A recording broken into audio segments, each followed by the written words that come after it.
Halo semuanya, kembali lagi bersama gua Adi di Film Bagusku. Gimana nih kabar kalian semua? Semoga dalam keadaan sehat dan baik-baik aja ya. Tetap jaga protokol kesehatan dan sehat selalu. Pada kesempatan kali ini, gua akan menceritakan alur cerita film yang berjudul Ghostbusters Afterlife. Mau tahu keseruannya seperti apa? Langsung saja, mari sama-sama kita ikuti ceritanya.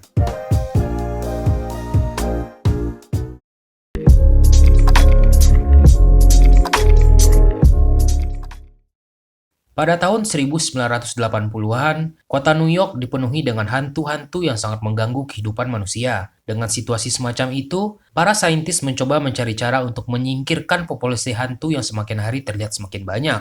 Mereka yang berhasil menamai diri mereka dengan Ghostbuster dan mulai membantu masyarakat kota New York untuk menangkap hantu-hantu yang sudah sangat meresahkan tersebut. You or any of your family ever seen a spook, specter, or ghost? Ghostbusters.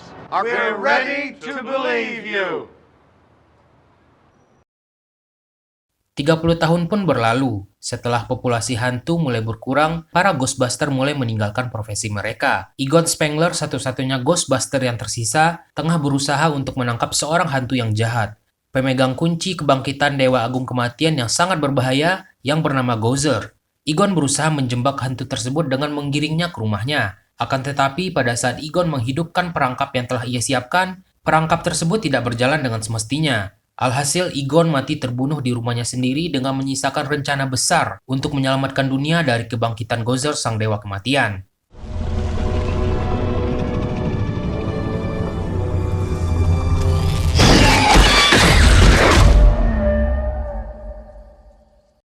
Di tempat lain, Collie, putri dari Egon Spengler, diceritakan tak mampu untuk membayar uang kontrakan rumahnya, yang memaksa ia dan kedua anaknya, Trevor dan Phoebe, untuk harus angkat kaki secepatnya. Collie yang mendapat kabar bahwa sang ayah telah meninggal, akhirnya memutuskan untuk pindah ke rumah ayahnya di sebuah kota kecil yang bernama Summerfield. Ia dan anak-anaknya memulai kehidupan baru di kota tersebut. Sesampainya di Summerfield, mereka begitu kaget dengan kondisi rumah yang terlihat sangat tua dan rapuh.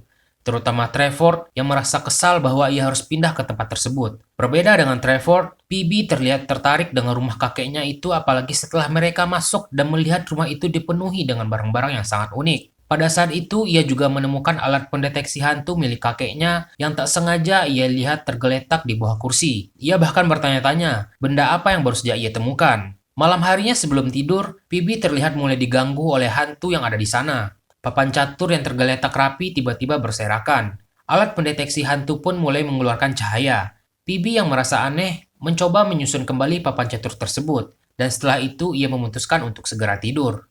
Pada pagi harinya, alangkah kagetnya ia ketika melihat bidak catur tersebut telah berpindah seperti dimainkan oleh seseorang. Setelah itu, Phoebe pun juga mencoba memindahkan salah satu bidak catur tersebut dan setelah itu berangkat ke sekolah. Di sekolah, Phoebe bertemu dengan teman barunya yang bernama Podcast. Mereka menjadi teman baik, bahkan pada saat pulang Podcast mengajak Phoebe untuk mendatangi sebuah tempat bersejarah di kota tersebut. Tempat itu merupakan bekas wilayah tambang yang terkenal karena dianggap sebagai sebuah tempat yang pernah mendapat kutukan. Menurut cerita yang berkembang, banyak dari pekerja tambang bunuh diri dengan melompat ke dalam lubang tambang di tempat tersebut. Selain itu, cerita mengenai kutukan juga diperkuat dengan adanya sebuah ukiran kuno yang mencurigakan dan dipercaya berhubungan dengan hantu-hantu yang tinggal di tempat itu.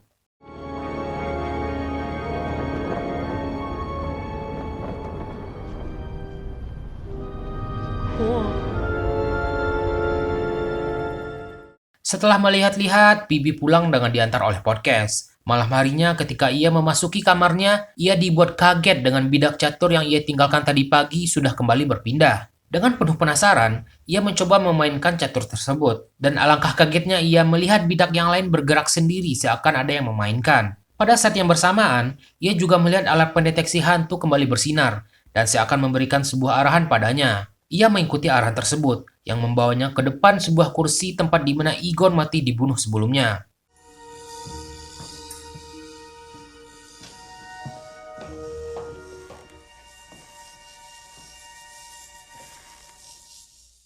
Di sana ia melihat lantai kayu yang berpola. Ia mencoba membuka pola tersebut dan menemukan sebuah benda aneh yang tidak ia ketahui kegunaannya. Phoebe yang penasaran akan benda tersebut membawanya ke sekolah dan menunjukkannya kepada Podcast. Berharap Podcast mengetahui apa sebenarnya benda tersebut. Akan tetapi mereka tidak mendapatkan informasi yang jelas tentang benda tersebut sebelum Mr. Gruberson melihat apa yang telah mereka temukan, dan ia pun mengatakan bahwa benda tersebut adalah sebuah perangkap hantu yang digunakan oleh para Ghostbuster. Mr. Gruberson juga menceritakan bahwa kondisi New York pada tahun 1980-an sangat kacau dengan banyaknya hantu-hantu yang berkeliaran.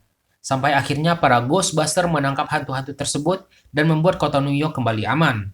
Penasaran dengan benda yang dibawa PB masih berfungsi atau tidak, Mr. Gruberson mencoba membuka perangkap tersebut dengan mengalirkan listrik bertegangan pada benda tersebut. Dan benar saja, rasa keingintahuannya itu telah melepaskan hantu yang sangat berbahaya dan memiliki peran sebagai penguasa kunci kebangkitan Gozer. Dari sini kekacauan besar pun mulai terjadi.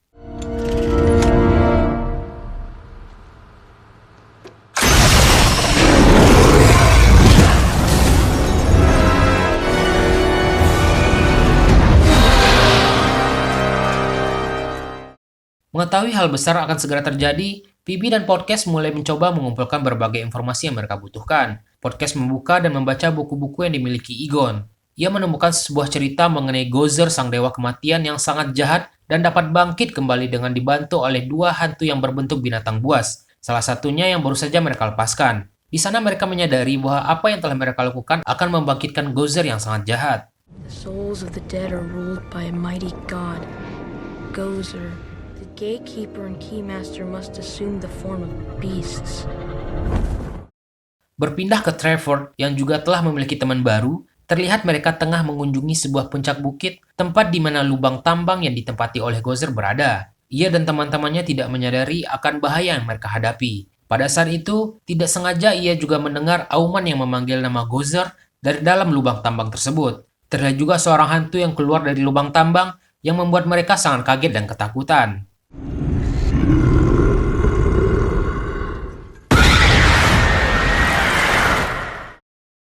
Kembali ke PB, di rumahnya ia tengah mengikuti arahan dari alat pendeteksi hantunya. Ia berjalan ke sebuah gudang yang di dalamnya ternyata berisikan sebuah ruang kerja milik Egon, kakeknya. Di dalam ruangan tersebut, PB menemukan banyak sekali peralatan untuk menangkap hantu. Bahkan ia menemukan baju yang digunakan kakeknya ketika menjadi seorang Ghostbuster. Di sana ia meyakini bahwa hantu yang tengah ia temui adalah hantu dari kakeknya yang telah mati. PB terlihat tidak takut dengan situasi yang ia alami dan mencoba berkomunikasi dengan Egon di ruangan tersebut. Ia juga memperbaiki peralatan Ghostbuster yang terlihat rusak dengan dibantu oleh Egon sendiri. Keesokan harinya, PB mencoba senjata yang baru saja ia perbaiki bersama podcast. Senjata tersebut dapat berfungsi dengan baik dan sudah sangat proper untuk menangkap seorang hantu. Namun di tengah percobaan yang mereka lakukan, tak sengaja mereka menemukan seorang hantu yang tengah asik memakan besi dan baja yang ada di dalam sebuah gedung. Mereka mencoba menangkap hantu tersebut, namun hantu itu berhasil kabur.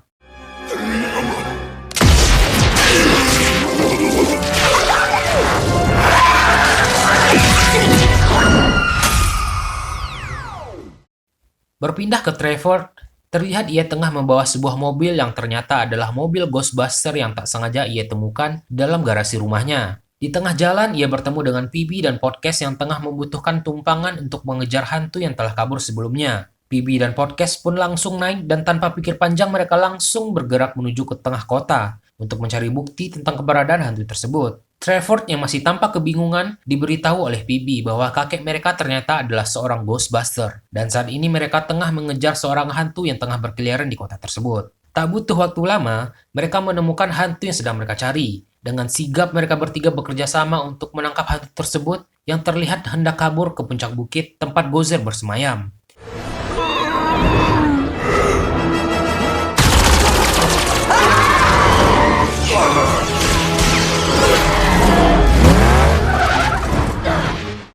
Namun sebelum ia berhasil kabur, PB, podcast, dan Trevor bekerja sama dengan baik dan berhasil menangkap hantu tersebut menggunakan alat perangkap yang mereka miliki.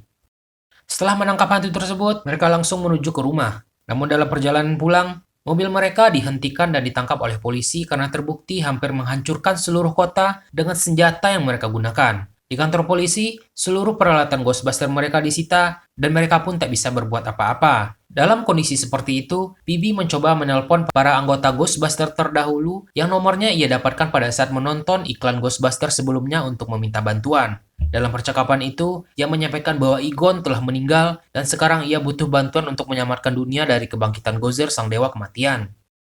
Berpindah ke tempat lain, Tak butuh waktu lama setelah hantu yang tak sengaja mereka lepaskan sebelumnya bebas, tanda-tanda kebangkitan Gozer pun mulai muncul. Pada saat Mr. Gruberson ke supermarket untuk membeli beberapa barang, ia melihat keanehan mulai terjadi. Marshmallow yang hendak ia beli satu persatu berubah menjadi hantu. Saking banyaknya, ia pun kabur dan tak sengaja bertemu dengan hantu yang berbentuk binatang buas, yaitu penjaga kunci kebangkitan Gozer yang bernama Vince. Ia pun kabur dan segera menuju ke mobilnya, namun ia tak mampu menyelamatkan diri, hingga akhirnya hantu tersebut masuk ke dalam tubuhnya.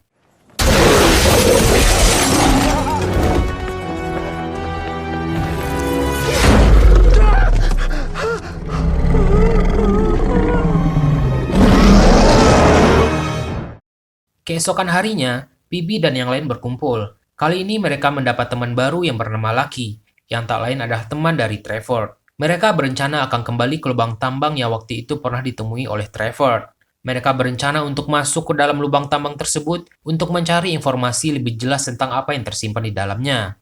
Tak butuh waktu lama, mereka langsung ke sana dan sangat kaget dengan apa yang mereka temukan.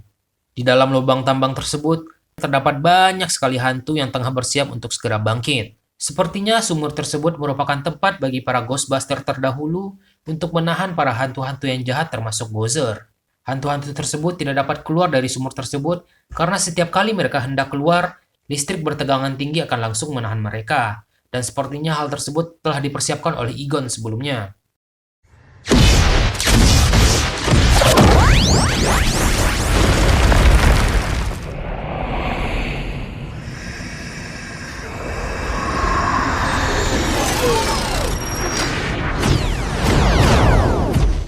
Berpindah ke rumah, Collie ibu mereka tak sengaja menemukan alat pendeteksi hantu yang sedang menyala. Ia mengikuti arahan alat tersebut yang menuju ke ruang kerja Egon. Tak disangka hantu yang mengarahkannya itu bukanlah Egon, melainkan Zuul, satu dari dua hantu yang membangkitkan Gozer.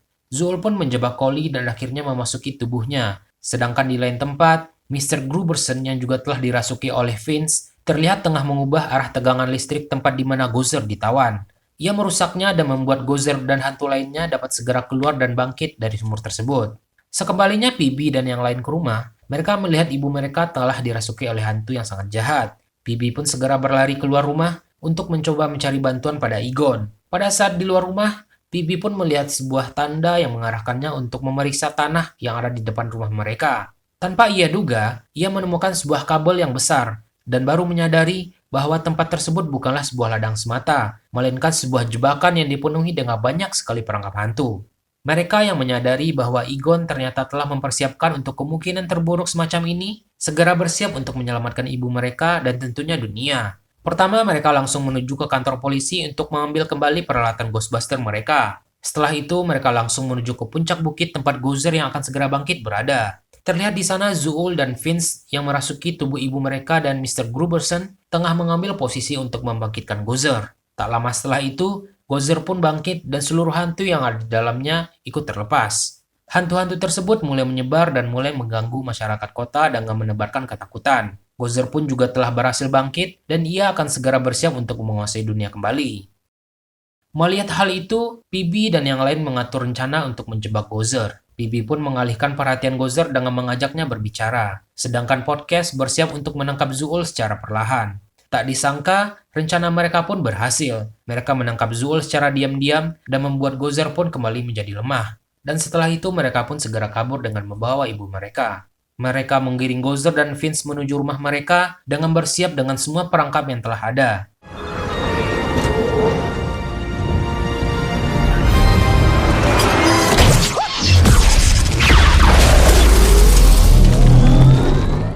Sesampainya di rumah, Gozer yang terlihat sangat marah langsung coba ditangkap oleh Lucky yang sudah bersiap dari dalam rumah. Namun Gozer masih terlalu kuat untuk mereka lawan. Perangkap yang mereka kira dapat berfungsi untuk menangkap Gozer ternyata tidak menyala, sama seperti yang dialami Egon sebelumnya. Mereka pun terdesak dan sudah diambang kekalahan. Namun tiba-tiba beberapa saat setelah itu, para Ghostbuster yang asli pun datang dan membantu Bibi dan yang lainnya. Gozer pun kembali dapat dipukul mundur. Bahkan mereka juga berhasil menghidupkan kembali lahan jebakan yang telah dibangun Egon hingga Gozer dan para hantu lainnya dapat kembali ditangkap.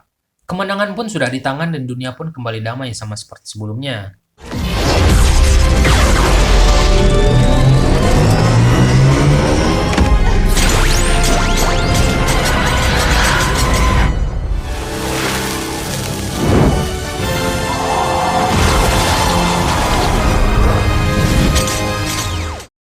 Terlihat juga para Ghostbuster bertemu dengan hantu Egon yang juga ikut serta dalam perlawanan melawan Gozer.